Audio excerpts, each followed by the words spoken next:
there are a lot of big priorities here. There's COVID, the economy, immigration, racial justice, now climate change. As a veteran of Congress, of the Senate, what is the priority and how quickly do you need legislation to make this permanent?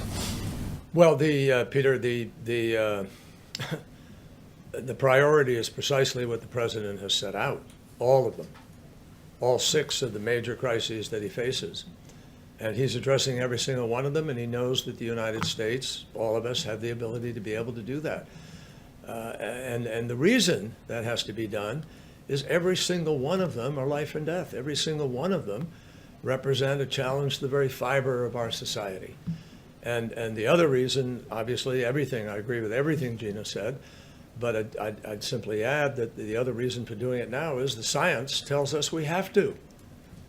And that's one of the things the president is restoring today in the executive order is respect for science and the science office. So, I mean, $2 trillion price tag, $2 trillion for COVID, $2 trillion for this. It's a lot of money to a lot of Americans. It is real money, and yes, it's a lot of money, but you know what? It costs a lot more if you don't do the things we need to do. It costs a lot more. There are countless economic analyses now that show that it is now cheaper to deal with the crisis of climate than it is to ignore it.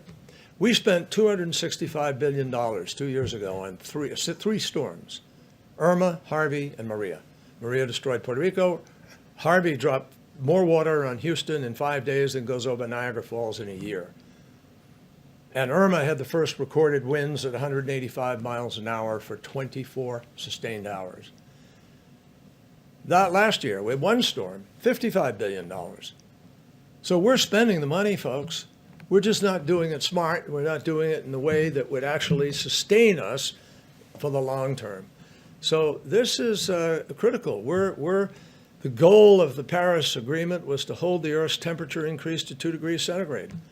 Even if you did everything that was in Paris, we're going up to 3.7 or 4. That's catastrophic.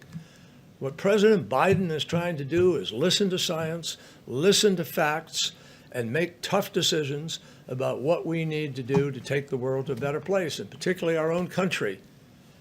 And that is what he is committed to doing. So, yes, there are a lot of challenges right now, which sadly, all of them were exacerbated by the last 4 years. Now we have to try to make up for that. And that is a hard pull, but this president is capable of doing it, and he's putting together a great team that I think can help him do that. Thank you, sir. Thank you. Thank you.